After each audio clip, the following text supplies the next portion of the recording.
My name is Laila bint Karim, and this is the journey that broke my heart and then restored it in ways I never imagined possible. I grew up in Riyadh, where the sound of the adhan echoed through the sky 5 times a day, mingling with the scent of spices in the hot desert air. I remember well my old house, made of pale stone, where light streamed through the latticed windows and cast delicate shadows on the cool marble floor. It was there, in the Almaz neighborhood, that I lived my quiet routine as a devoted wife, within the standards expected by society. In 2019, I was 23 years old and considered myself happy. I dressed elegantly in my black abaya and kept my face covered, as we'd been taught since childhood. I spent my days praying, doing household chores, and silently waiting for my husband, Fad, to return. He worked as a printing technician and always returned with ink-stained hands I knew like no other. His eyes, always alert, held a glint of curiosity that had captivated me since our first meeting. Our home was simple but soulful. Antique rugs given to me by my grandmother filled the rooms, and the scent of oud incense mingled with the flowers I grew in the courtyard. In the evenings, he would sit with me while I made mint tea, and between warm sips and soft words, we shared our lives. It was in these moments that I felt closest to him, but something began to change. As the months passed, Fad seemed different, more thoughtful, more reserved. Sometimes I'd find him immersed in books I didn't recognize, and when I approached, he'd quickly close his eyes or change the subject. His eyes seemed deeper, as if he were experiencing something he couldn't quite put into words.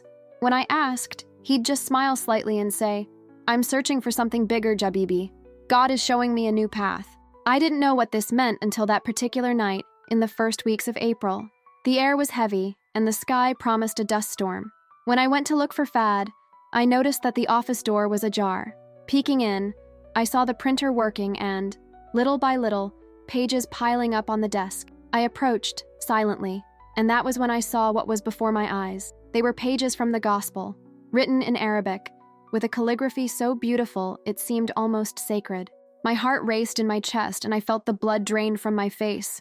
It wasn't just surprise, it was fear, shock, confusion. I was facing something we'd always been taught to avoid, to fear, and there was my husband, handling those pages with a care that felt more like reverence. I watched as he wrapped the papers in a white cloth, with the delicacy of someone carrying something precious. His lips moved soundlessly.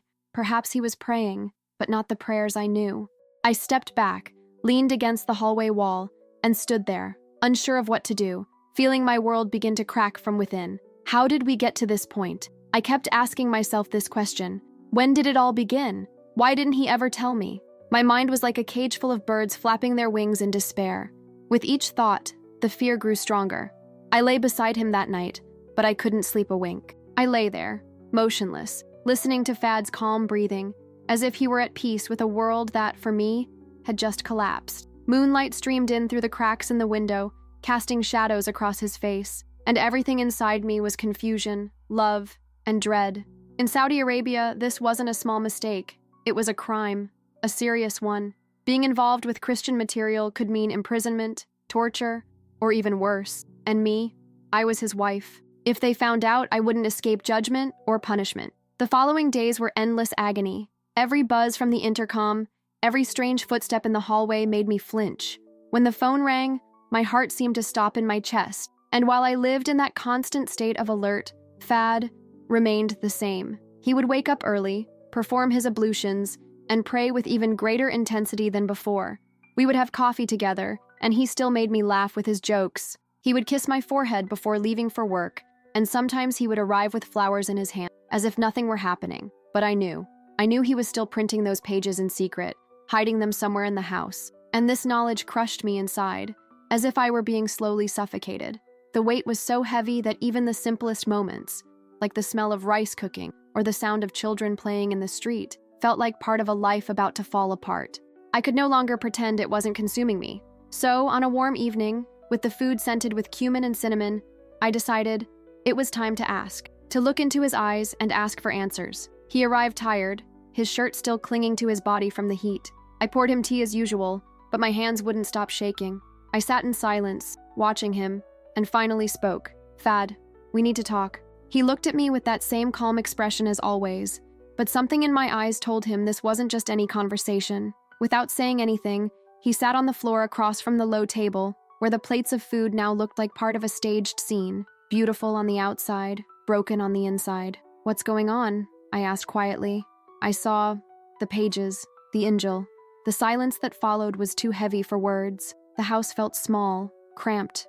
I could hear everything, the ticking of the living room clock, the distant rumble of cars outside, and my heart pounding so loudly it felt like it was trying to burst out of my chest. Fad lowered his head, his hands clasped tightly together. He closed his eyes for a few seconds, as if searching for courage within himself. When he opened them, there were tears, small, restrained, but real. He didn't say anything at first. He just looked at me like someone carrying a burden he could no longer hide. "Layla," he said, his voice cracking, holding the words as if they weighed more than he could carry. "I've found something I can no longer ignore. I've found the truth." The words fell upon me like gentle rain on a thirsty desert. And there, sitting before me, Fad finally told me everything. He spoke of how he began reading the Injil out of pure curiosity, wanting to better understand the differences between religions, like someone who studies to learn, not to believe. But as he delved into the words of Isa al-Masih, something inside him began to stir. And that curiosity became a quest. And that quest, faith. He spoke of a peace that had taken hold of his heart, a peace he had never experienced before. "It was unlike anything I've ever experienced, Layla," he said, his eyes welling up. "I'm not printing this out of vanity or to spread it as rebellion. I'm doing this for people like me, who are searching, who are hungry for something real. There are more people like us than you know." I listened silently, tears streaming down my face. Part of me wanted to scream, shake him, beg him to stop. I thought about our future, the children we'd once dreamed of having, the home we'd built together, all the things we could lose. But there was another part, a small but living part, that began to wonder, what was this peace he had found, and why did it seem so real in his eyes? "What now?" I whispered. "What will become of us? What if they find out?" He took my hand across the table. His touch was familiar, but there was a different weight to the gesture, almost as if he were saying goodbye. "God, whether he is called Allah or by his real name, will protect us. I need to believe that." That night, we lay down like so many other times, but something was different. There was no routine or comfort, only urgency and silence. We made love like someone trying to stop time with their own bodies, with their own gestures. Every kiss felt like a prayer, every touch a plea for mercy. And when we finally fell asleep, the world around us seemed suspended. But I knew. Deep down, I knew this was the beginning of the end. He arrived on a cold May morning. The sky was still dark, but the horizon was beginning to take on a soft, pinkish hue, as if the day were asking permission to enter. I woke to the sound of engines, first a muffled roar, then doors slamming violently. My heart understood before my mind. The knocks on the door were like thunder, loud, merciless, making the walls vibrate. It wasn't a neighbor. It wasn't someone lost. It was the kind of knock we always dread but never expect to hear. Fad sat up in bed. His face was pale, but his eyes were calm, eerily calm. There was no surprise, just a resignation that chilled me to the core. "They've come. This is it," he murmured. He stood up slowly, as if he'd rehearsed it 1,000 times. Every movement carried the weight of certainty. "Layla, listen carefully," he said, kneeling beside me. "You don't know anything. You've never seen anything. We've never talked about this. You need to stay out of this, please." But I couldn't answer, or move. I stood there paralyzed, clutching the sheets to my chest as if they were an invisible shield. Outside, the voices grew louder. They demanded. They called. Fad dressed in silence, with the dignity of someone who knew he was paying a price, but not for a mistake, for a choice. I heard the Arabic words cut through the air like a blade. Religious police, arrest warrant, subversive activities. My entire body shivered. The knocking on the door was now accompanied by screams, each more menacing than the last, piercing the walls like daggers. "Fad bin Karim, we know you're there. Open this door immediately or we'll break it down." He came to me and knelt beside the bed. His warm hands cupped my face, trying to convey calm when fear was all that surrounded us. I could feel the slight tremor in his fingers, the effort to appear strong. His eyes searched me in the darkness, and what I saw in them was love, pure and desperate. "I love you more than life itself," he whispered. "No matter what happens, no matter what you hear, remember this. Always remember my eyes, Layla. Remember that I loved you until the end." I tried to speak. I tried to tell him he didn't have to go, that we could run away together, disappear into the desert, live hidden somewhere. But my throat was as dry as sand, and no words would come out. I could only cry and shake my head, as the tears fell like rain onto his hands. That's when the sound I feared most echoed through the house, wood splintering, the door being violently kicked in. Soon, heavy footsteps began to spread, accompanied by loud, authoritative voices. They were inside. They were rummaging through everything, breaking furniture, knocking over books, rummaging through our drawers, destroying in a few minutes the years of a lifetime. Fad kissed me one last time. It was a lingering kiss, full of despair and goodbye. A kiss filled with everything we still wanted to experience, but perhaps would never have time for again. Then he stood up and walked to the bedroom door with firm steps, shoulders squared, head held high, like someone walking toward their destiny, not toward slaughter. When he opened the door, I was blinded by the beam of the flashlights. There were at least 6 uniformed men, all with partially covered faces and stone-hard eyes. The one who appeared to be in charge stepped forward. He was a burly man with a gray beard and a voice that cut like a razor. Fad bin Karim, you are under arrest for subversive activities against the state and religion, for possession and distribution of blasphemous material, for apostasy. That last word, apostasy, hung in the air like a death sentence. In our country, that could mean years in prison, torture, or something even worse. I watched as they put on the handcuffs. The dry, metallic sound of the clasp locking onto his wrists stayed with me like a final echo, the sound of the end of everything we knew. I tried to get out of bed. I tried to run to him, but one of the police officers stopped me with a brusque gesture. "Stay where you are, woman. This is none of your business." But it was my husband, my home, my life. How could that not be my concern? Even from afar, Fad sought me out with his eyes, and ours met over the heads of the armed men, and in that look was everything: love, pain, regret, forgiveness. It was a look so full of silence and meaning that I thought my heart would break right there, in the middle of the room, and then they took him. When the door closed behind them, what remained was a brutal silence, more violent than any scream. I sat alone, surrounded by the wreckage of our home, the unmade bed, the open drawers, the belongings strewn across the floor as if our history had been vomited out onto the world. I stood there, unable to move, the scent of incense still lingering in the air, now mixed with the bittersweet scent of fear and loss. Everything was broken, except one thing: my faith, which until then I didn't even know existed. They had found the hiding place. The pages of the gospel were scattered around the room like dried petals plucked from a forbidden garden. Some were torn, others marked by the dirty footprints of boots that had mercilessly trampled them. Those words, which had brought so much light to my husband's heart, now lay on the floor like evidence of a crime, as if hope had been crushed right there, before my eyes. The following weeks passed like a thick, suffocating fog. I lived in the silent corridors of government offices, staring into cold faces that gave me the same look, a cruel mixture of contempt and pity. To them, I was just the woman who couldn't control her own husband, someone to be ashamed of, someone who had failed. "Your husband is a criminal," they said. "He betrayed his country. He betrayed the faith. You should forget him. Rebuild your life." But how do you forget someone who still lives inside you? At night, I lay alone in that too wide, too cold bed.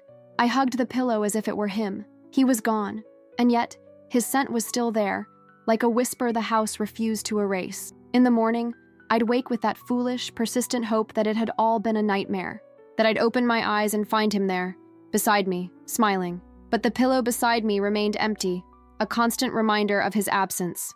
My family tried to get me out. "You need to get out of this house," they insisted. "You're alone. People are talking." But I couldn't. That house, however wounded, was still the last place love had lived with me. It was where we dreamed of children, where we laughed, fought, and reconciled, where we made love on the last night before the world went up in smoke. I couldn't leave it, as if leaving it were just another goodbye, and I'd already said too many goodbyes.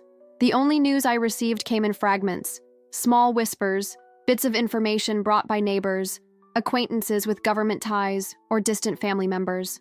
I heard that Fad was in Algiers, one of Riyadh's most feared prisons, that he had been interrogated for days, that he was being held alongside other religious and political prisoners. I heard about the conditions, but I tried not to imagine, until, one June afternoon, when the heat seemed to melt even the weather, I received a visit that changed everything. It was Amina, Hassan's wife, a friend of Fad's, a co-worker. She entered quietly, her red eyes contrasting with the black of her niqab.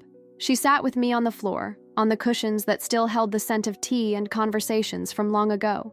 Layla, she said with a trembling voice. I have news. My heart stopped. Did you see him? I asked, almost breathless. She shook her head, her hands twisting in her lap. Hassan has a cousin who works in Alger, he told me. He paused, as if gathering his courage. Fad is in solitary confinement, interrogated every day. His voice is breaking. His body is weak. He's not well, Layla. They're breaking him inside. It was like being punched in the chest. I closed my eyes, but the images invaded my mind anyway. Fad chained, wounded, deprived of sleep, food, dignity, tortured, reduced. But at the same time, something started to change inside me. A small flame, weak, yes, but lit. The man I loved was being torn apart because of something he believed in, because of a truth that had changed everything about him. He was suffering not from ego, nor from rebellion, but from faith. And for the first time, I began to wonder if that faith could be mine too. The kind man who once brought me flowers from the market, who made me laugh with silly jokes and read psalms in secret at midnight, was now reduced to a shadow inside a lightless cell. The image of him stuck in my head. Not the Fad I knew, but the one who was there now. Hurt, alone, maybe already broken. How much longer? I asked, even though I knew I might not want to hear the answer. Amina just shook her head. They don't say. Cases like his can last years. She looked down, her voice breaking. And not all of them make it out alive. That night, the house was so silent it seemed to swallow me whole. And for the first time in weeks, I fell to my knees on Fad's prayer rug. I closed my eyes. I tried to pray. I tried to speak to Allah. I tried to repeat the words I'd been taught since childhood. But they wouldn't come. They stuck in my throat, as if my soul had forgotten the language of heaven. What came out were tears, heavy, silent, bitter. It was just crying, just silence. Until July arrived. Summer in Riyadh had become almost unbearable. The air was heavy. The heat seeped through the walls as if trying to consume me along with the house. Still, I continued my routine, waking up before the sun, trying to pray, cleaning the house until my fingers ached. It was the only way I knew how to keep from going crazy. The order of the house somehow gave me the illusion that I still had some control over what was to come. But there was something different these past few days, something in the air, as if time was waiting to collapse, as if a storm were trapped somewhere in the sky, and my soul knew. I felt it. I felt something terrible was about to happen. It wasn't fear. It wasn't anxiety. It was something else. A dull, ancient pain, as if an invisible thread connecting me to Fad was beginning to snap. In the early hours of July 22nd, I woke up without knowing why. I looked at the clock, 3:17. Those red numbers seemed to glow like open wounds in the darkness of the room. There was no noise, no nightmare, no storm, just a brutal emptiness, a silence so absolute it hurt the ears. I sat up in bed trying to understand what was happening. My heart was racing. There was a strange chill in the center of my chest. Not the chill of the temperature, but an ice that felt like it had been placed directly on my soul. My hands were shaking, and when I tried to say his name out loud, nothing came out. Nothing. It was as if the whole world had lost its sound. As if, in that instant, something inside me had died too. I struggled to my feet and went to the window. The city slept under a dark sky, filled with stars that seemed too distant to hear my pleas. The streetlights cast crooked shadows like ghosts shuffling between the buildings. Everything seemed normal, but I knew, with a kind of certainty that cannot be explained, that in that moment, he was gone. The thread that bound us together had finally snapped. I spent the rest of the night on the living room floor. I sat there hugging my knees to my chest, rocking slowly, back and forth, trying to keep my mind inside, trying not to let the scream trapped in my chest burst forth and shatter everything. On that ground, I was no longer Fad's wife. She was no longer the woman he loved. On that ground, I was just an empty soul trying to understand what God wanted from me now. From the depths of my soul, I felt something was wrong with Fad, something terrible that I couldn't see, but that weighed on every inch of my being. The silence from the few people who knew his whereabouts felt like a wall, an invisible barrier isolating me from the truth I so feared facing. The next day, I tried to reach Amina, but her phone was silent, disconnected, as if the world had decided to silence me. I reached out to other sources, friends, acquaintances, but it was as if they disappeared into the suffocating desert heat, leaving me alone with my fear. With each passing minute, the anguish grew, the feeling that the worst was yet to come. And then, on July 24th, the moment I had been dreading finally arrived. I was in the kitchen, preparing a tea that no longer had any flavor, when the doorbell rang. A sound that, back then, I had learned to deeply dread. I opened the door and found myself face to face with a man I had never seen before. Tall, thin, dressed in the gray uniform of a prison guard. His eyes held the weight of stories I didn't want to hear. "Mrs. Karim?" he said, his tone firm, but not without a hint of compassion. I could only nod, as if my body wasn't my own. Every word he spoke afterward was like a subtle blow that slowly knocked me down. "I regret to inform you that your husband, Fad bin Karim, was found dead in his cell this morning." My world turned upside down. My legs gave out, and the ground seemed to fall away beneath me. The sound of his voice became a distant echo as I stood there, motionless, observing the scene as if I were another person, a stranger who didn't know what to do with so much pain. He continued, explaining the procedures, the investigation that would begin, the autopsy, but my mind was no longer following. The only thing I could hear was the brutal announcement that cut through my soul. Fad had taken his own life. "He used the bed sheets," he said softly. "A guard found him around 5 in the morning, but it was too late." Tears I'd been trying to hold back for weeks began to flow uncontrollably, like a river of sadness that could no longer be contained. Too late to save the man I loved. Too late to say everything that was left unsaid. Too late to have one last chance.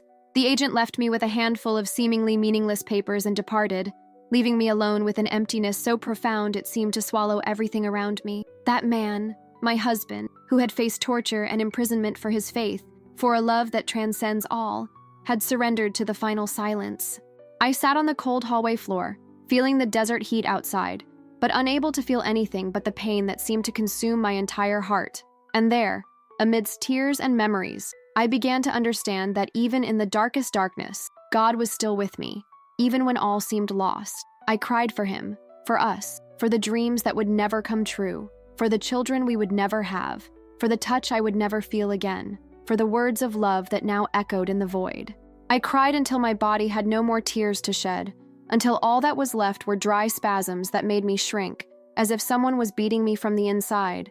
I cried until night fell without me realizing it, until the darkness enveloped me like a silent cloak, and I fell asleep right there, on the cold floor, surrounded by the echoes of a life that ended too soon. That night, I dreamed of him. Fad was in a dark place, surrounded by shadows that writhed like snakes, whispering his name in a voice that faded like smoke. I reached out to him, but my feet sank into invisible quicksand that pulled me under. The more I tried to reach him, the greater the distance between us, until he disappeared into the darkness, leaving me alone in a silence that seemed eternal. When I woke up the next day, my body aching from sleeping on the floor and my face swollen from crying, I knew that a part of me had died along with him in that cell. Layla, my wife, the one who dreamed of a future, who believed in God's justice and mercy, was no more. In her place was only an empty shell, driven by inertia. I breathed out of habit and kept living because I didn't know how to give up. The morning of July 26th arrived differently. There was a strange calm in the air, almost indescribable. It was a profound silence, a stark contrast to the storm of sadness that had consumed me since the moment I received the news. I got up from the floor where I'd spent another night, feeling my muscles protest their stiffness, and for the first time that day, I felt a strange urge to leave the house. I decided to go to the prison. I knew it was an impulse, perhaps a senseless one, but I needed to be near the last place Fad had been alive. I needed to feel the same air he'd breathed, touch the walls he'd touched, even if it was just from the outside. It was a painful pilgrimage, but it was the only thing my shattered heart could conceive.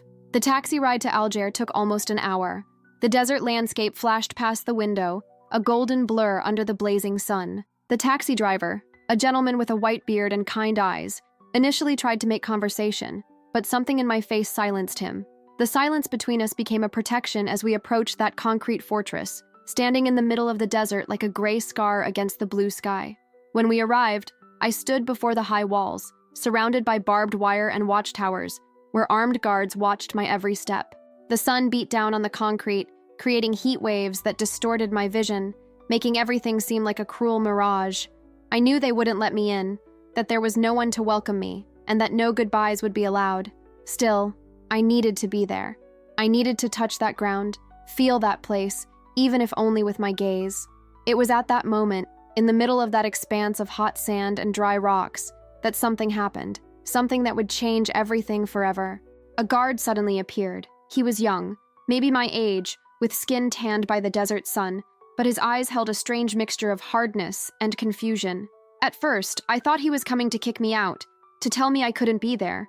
But when he spoke, his words froze me. "Are you Fad bin Karim's wife?" he asked, his voice hesitant. I nodded, unable to trust my own voice to answer.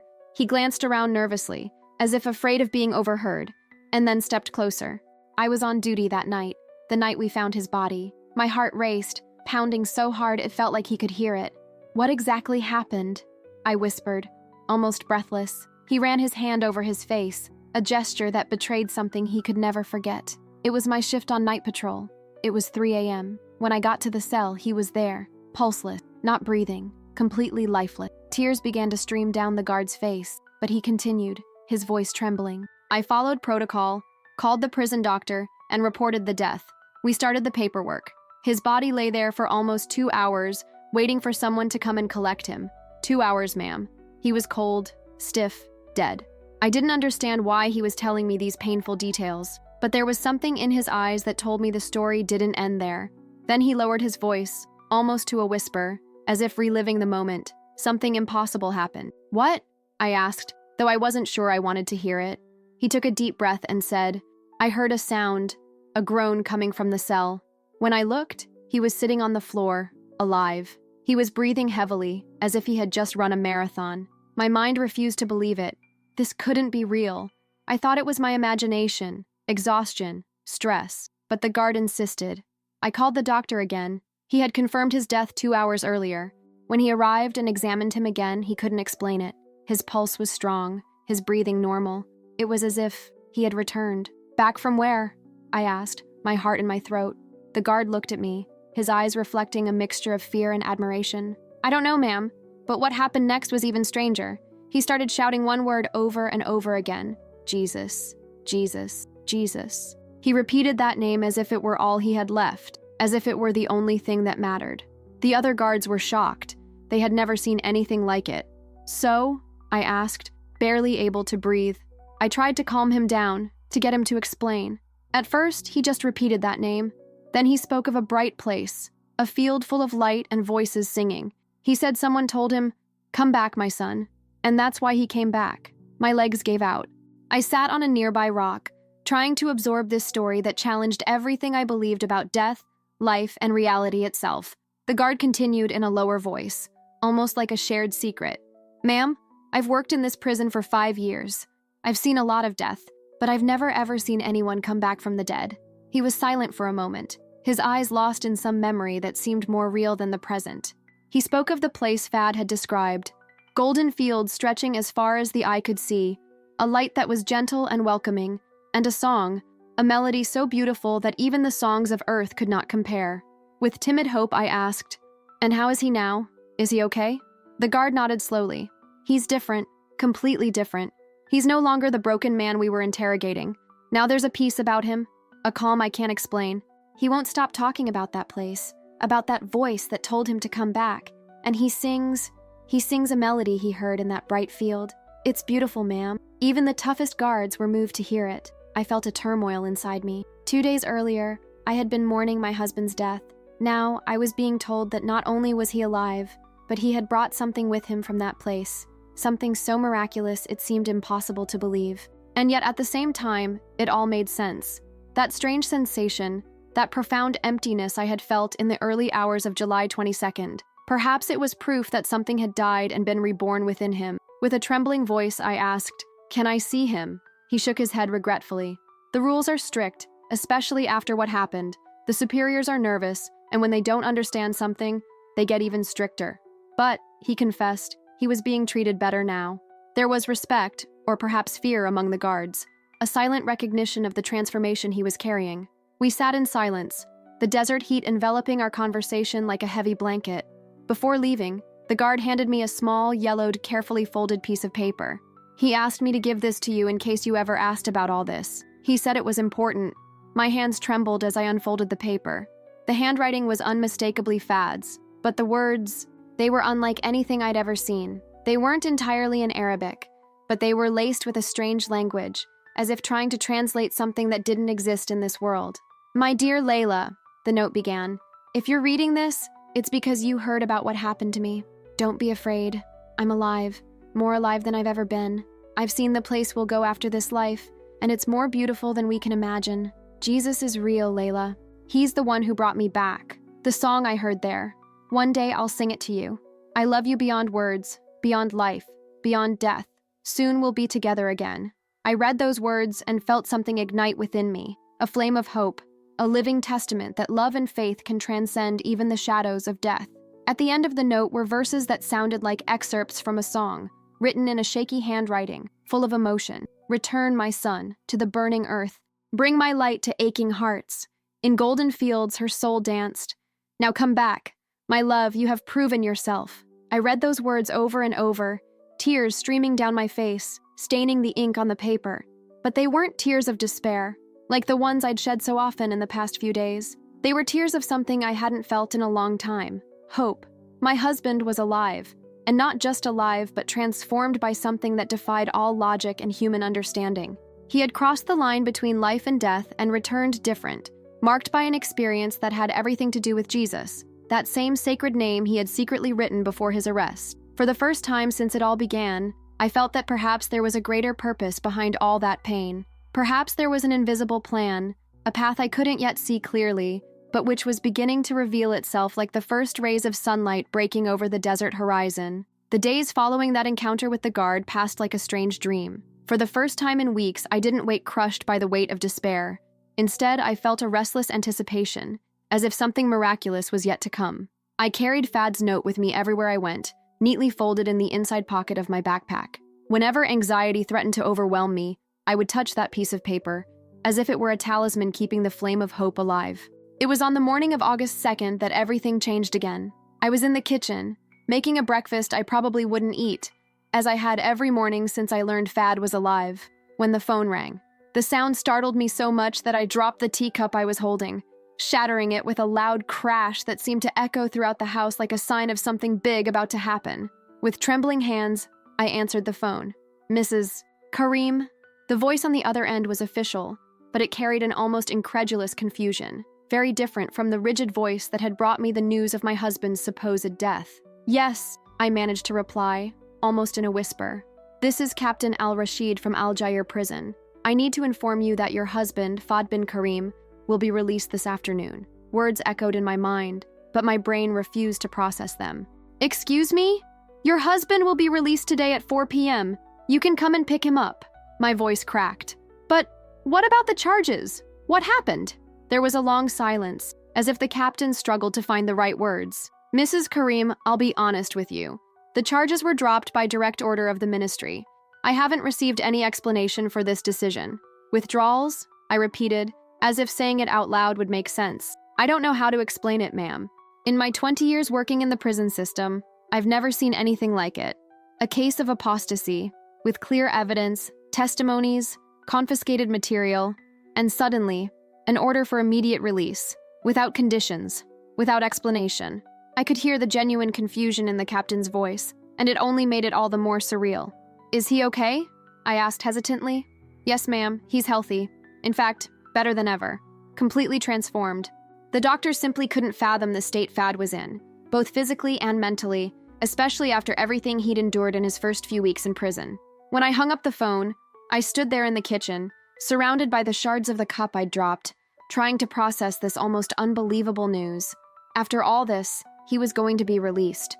After days of cruel interrogations, torture, what felt like a death and a miraculous resurrection, they were going to release him, as if nothing had happened. It was only 4 hours before 4 p.m., the time scheduled for his departure. The wait was unbearable. The hours passed as if they were forever. I couldn't sit still, eat, or do anything meaningful. I paced the house like a trapped beast, trapped in a pain and hope that mingled within my chest. I changed clothes several times, unsure of what would be appropriate to welcome my husband, the man who had somehow returned from the dead. I rehearsed what I would say, the questions I would ask, but no words seemed sufficient to express what I felt. When I finally arrived at the prison, I found a small crowd waiting outside, something I'd never seen there before. I asked one of the guards, and he explained that the people had heard the story.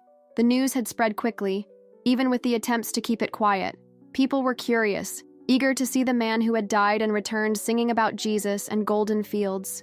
At 4:15 p.m., and the doors opened. First, the guards emerged, forming an escort, and then he appeared. Thad was there, walking among them, but he wasn't the same man I'd left behind weeks before. Despite the weight he'd lost and the obvious marks on his body, he brought something new. His posture, now more erect and confident, his face lined with pain, but illuminated by a profound peace I'd never seen in him before. But it was his eyes that took my breath away. They shone with a light that seemed to come from another world. When our eyes met, he smiled, a smile so full of life and serenity that it seemed capable of healing all wounds. He didn't run to me as I expected. Instead, he walked slowly, as if he were absorbing every moment, every breath of this long-awaited moment. When we finally touched, I felt something different in his hand, the same ones I had loved for so many years, but now they held a warmth that came from within, something greater, inexplicable. When he hugged me, I felt that peace I saw in his eyes enveloping my heart. "Habibi," he whispered, using the affectionate nickname I hadn't heard in so long. And then, in a low voice, he said, "I saw things that I can't explain with words." He told me he heard music so beautiful that all the music on earth seemed silent next to it. He said he had been to that place we go when we leave this world, a place more beautiful than I could ever imagine. As he spoke, tears streamed down his face, but they weren't tears of pain. They were tears of pure joy. "I thought I had lost him forever." "You never lost me," he said, pulling back slightly to look me in the eye. "Even when my body was lifeless, my soul knew it would return to you. Jesus promised me that." He spoke the name with a simplicity and certainty that took my breath away. He was the one who came for me when the darkness grew too heavy. He was the one who showed me that field of light. He was the one who sang that song to me. And he was the one who told me I had to return, that I had a mission to fulfill. On the way home, he recounted more details of the experience. He described an endless field of golden grass that moved like water, under a sunless sky bathed in a warm, welcoming light. The air was scented with flowers that don't exist here on Earth, and everywhere he heard voices singing in perfect harmony. "There was no pain, Layla," he told me, his eyes lost in the memory. "There was no fear or doubt, only love, a love so pure and complete that everything we knew here seemed but a shadow." He spoke of a figure who appeared to him there, a man dressed in white, who radiated a serene authority and profound tenderness. I didn't need to ask who it was.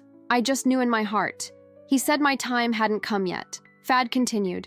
He told me to go back, to share what I saw, to sing that song I heard, that there were others who needed to hear that song, who needed to know that there is a place where pain ends and peace begins. And then he smiled, a mysterious, half-playful smile. "That's why you found me free, Layla." I know, and I suspect he had something to do with it too.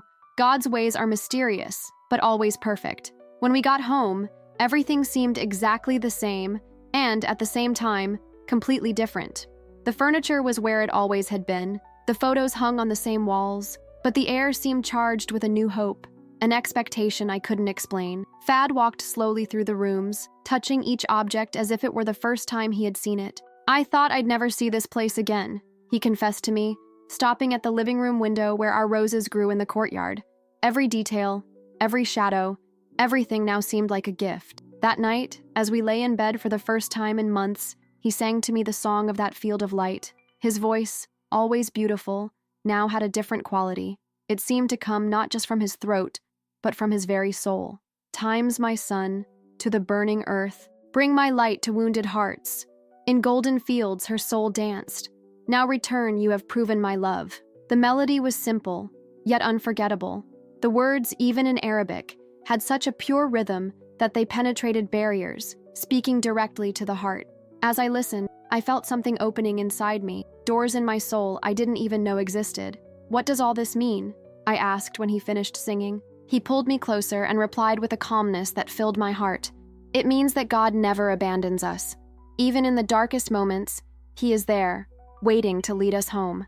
And when we feel this love, we have a mission, to share this light with those still lost in the darkness." "What now?" I asked, my voice almost breaking. "What do we do after all this?" He looked at me with those eyes that had already seen the sky, and I saw in them a strength and determination that had never existed before. "Now, let's leave here, Habibi. Let's go to a place where I can sing this song freely, where I can tell what I saw without fear. Let's go to Jordan." "Jordan?" I asked, surprised. "Yes, there. There are communities of believers who gather in secret, places where the light of Jesus shines even in the darkness, places where this song can reach those who need to hear it most. So, 3 days after our miraculous deliverance, we packed our few belongings and left behind everything we knew.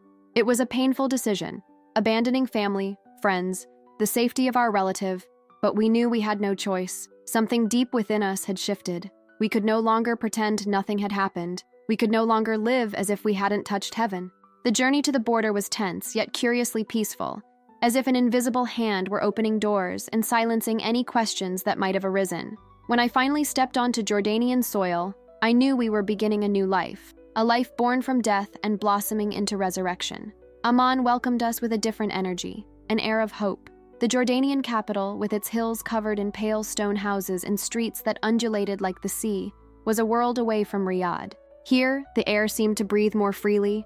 There were no religious police on the streets, no suspicious eyes following every step. There was no constant fear that one wrong word could destroy everything. We settled into a small apartment in Jabal al-Husn, a simple yet vibrant neighborhood. The voices of vendors, the laughter of children playing in the streets, the constant murmur of conversation, all of it enveloped us like a welcoming embrace. Our house was modest, 2 bedrooms, a small kitchen, a study that served as everything, but it had something the house in Riyadh never had. Fad had changed in ways I only gradually discovered. The way he woke in the morning was no longer filled with fear and anxiety. It was filled with anticipation, with the knowledge that each new day could be a miracle.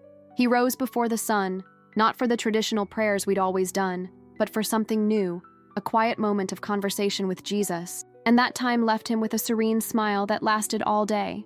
"I don't need a prayer rug," he explained to me one morning, as I found him standing on the terrace of our apartment, gazing out at the horizon where dawn was tinging the sky pink and gold. "He's here with me, inside me. Every breath is a prayer, every heartbeat, from my heart, was more than a song. It was a hymn of gratitude, a silent hymn that rose from the depths of his soul." Seeing Fad like this was beautiful, but at the same time, it left me confused. I had lived my entire life believing there was only one way to connect with God, one form of prayer, one defined path to understanding the divine. But now, the man I loved was showing me a new way, not as a rejection of what we had always known, but as if he had found a key to a door that had always been there, but which we had never known how to open. The first few weeks in Amman were spent adapting and learning, and we slowly began to settle into our new routine. Fad got a job at a small printing shop. Ironically, the same kind of work he'd had when he'd first started printing the gospel pages. But this time was different.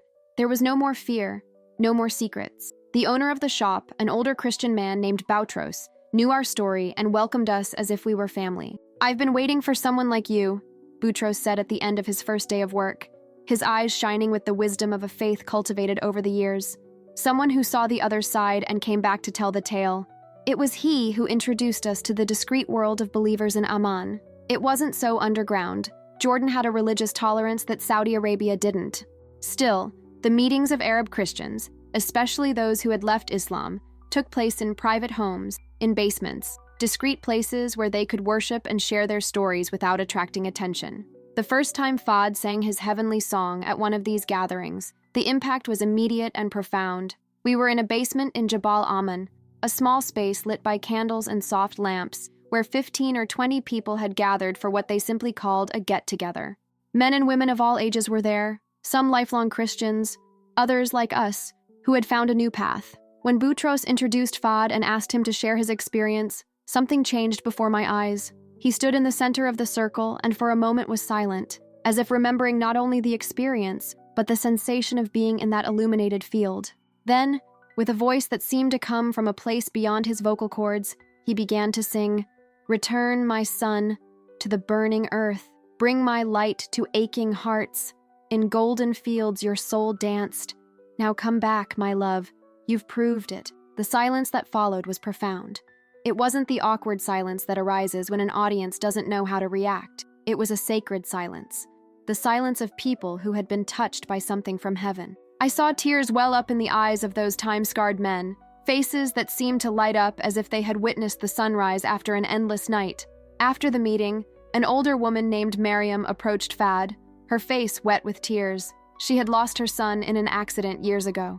"When you sang," she said, holding his hands tightly, "I heard my son Khalil's voice. I could feel him in that beautiful place you described. For the first time in 5 years, Miriam found peace. That was how the mission that would transform our lives began. Fad didn't just sing, he shared every detail of his journey, from the darkest moments inside prison to his encounter with Jesus in that field of golden light. His testimony was free from exaggeration and forced drama. He spoke with the simplicity of someone sharing something they've experienced, with an open heart.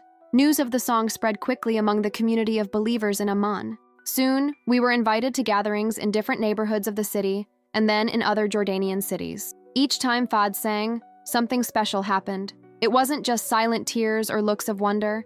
It was a profound, soul-touching transformation. I remember Ahmed, a man on the brink of despair, contemplating taking his own life after losing his job and his family. After hearing that song, he returned with a light in his eyes he hadn't had before, renewed by hope.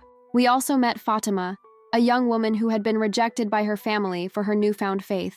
She found in that melody a comfort she had been seeking for years. "It's as if Jesus himself were singing to me," she whispered, trembling as she wiped away tears. But the moment that struck me most happened at a meeting in Sarka, an industrial city east of Amman. We were in the home of a family hosting Syrian refugees. Among them, a boy of about 8, Omar, sat silently, looking distant and absent, his eyes carrying a pain greater than his age would allow. When Fad began to sing, something changed in Omar. Slowly, he stood up and walked over to my husband, looking at him with surprising intensity for such a young child. When the song ended, Omar gently touched Fad's arm and said, "Lord, I heard that song too." The silence that fell over the room was so profound, it felt like time had stopped. Omar's worried mother quickly approached, ready to interrupt. But Fad knelt down to the boy's level and asked, "When did you hear that song, son?" Omar responded matter-of-factly, "When the bad men came to our house, I thought I was going to leave with Daddy, but a voice sang that song to me and told me it wasn't time yet, that I needed to take care of Mommy and my sisters." That moment was so powerful that I felt my heart pound within the silence. There was living proof that that heavenly song wasn't just for us. It was for everyone, even those who suffer the most, even those who seem lost in the darkness. Omar's mother went pale, her hands covering her mouth, unable to hide her shock. The boy murmured, almost to himself, "You never told me that." And with the innocence only a child possesses, he shrugged and added, "I didn't know how to explain it before, but now that I've heard the Lord sing, I know it was real." Fad leaned over and hugged the boy tenderly, and in that embrace, I could see tears streaming down my husband's face. "It's Jesus," he whispered. "He's watching over you, just like he watched over me." That night, as we returned to Amman in a bus full of weary workers, my heart swelled with the certainty that we were on the right path. Later, walking home after an exhausting day, Fad held my hand and said something that will never leave my memory. "Layla, now I understand why I had to go through all that, why I was imprisoned, tortured, pushed to my limits, and even killed and resurrected. It wasn't just for my salvation, but so I could bring this music to those who still live in darkness, to be a bridge between that place of light and this world full of pain." In the months that followed, our lives changed completely. During the day, Fad worked at the printing shop with Boutros, while I cared for the children at a Christian daycare center. But nights and weekends were dedicated to our true mission. We traveled throughout Jordan, and sometimes to neighboring countries where it was safe, sharing Fad's testimony and that song that seemed to carry a piece of heaven. We had no formal structure, no money, no sponsorships. We went only where we were invited, trusting that God would take care of everything, and He always did.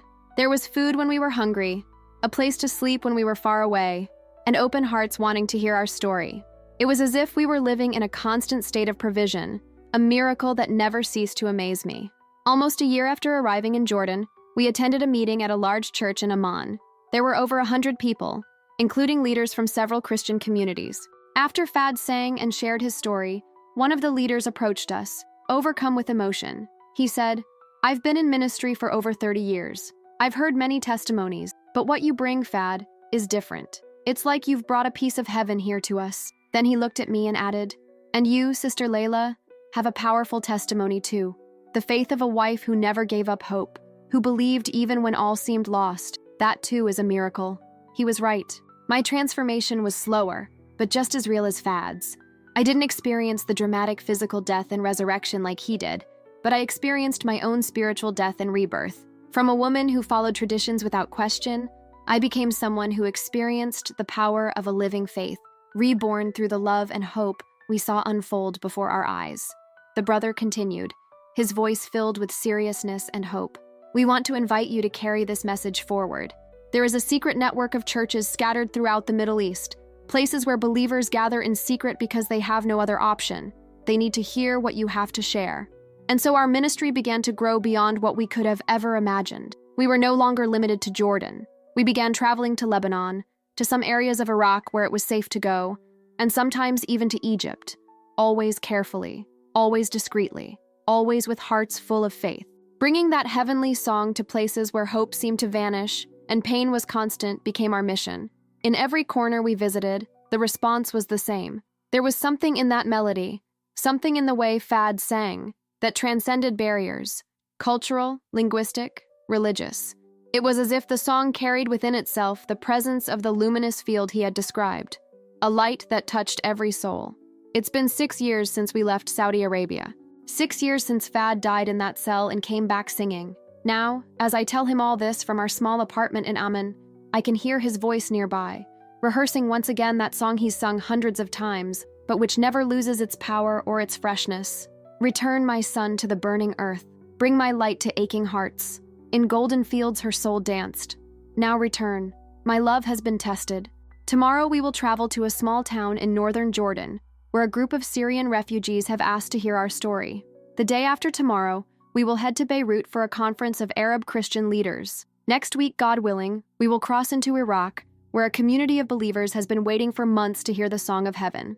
Every journey is an adventure of faith. Every encounter, a chance to witness how God takes a simple melody and transforms it into an instrument to heal broken hearts, to rekindle hope in those in despair, to remind those who have forgotten that there is a place where pain ends and joy is eternal. It's not always easy. There are nights when the exhaustion of travel seems to want to overwhelm us, days when rejection and misunderstanding hurt, moments when longing for a quiet life tightens our chest. But then Fad sings that song, and I remember why we're here.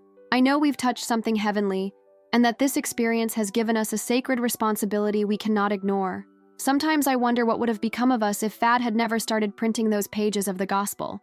If he had never been imprisoned, tortured, killed, and resurrected with that music. Maybe we would just be a couple living an ordinary life in Riyadh, following familiar and safe routines. But then I think of Ahmed, who found the strength to carry on. I think of Fatima, who discovered she wasn't alone in her faith. I think of Omar, who felt his pain acknowledged and his hope restored. The more I reflect, the more I remember hundreds of people who heard that song and found in it the echo of a truth their souls had yearned for years. And I know we wouldn't change a thing, not the pain, not the fear, not the tears, because all of this was the price we paid to bring a little piece of heaven to earth, to be channels through which Jesus continues to sing his song of love and hope to a world that desperately needs to hear it. Tonight, like every night since he returned from that field of light, Fad will sing to me before we sleep. And for a few minutes, I feel our small apartment in Amman open like a window to eternity. For a moment, I hear the echo of the heavenly voices he described. For an instant, I am absolutely certain that there is a place where all tears will be wiped away, where pain will cease to exist, and where every song will be perfect. And tomorrow, when we wake up, we will continue our mission, bringing this certainty to others who, like us, once needed to know that they are not alone in their pain, that there is a hope that goes beyond circumstances, that there is a heavenly song made especially for them.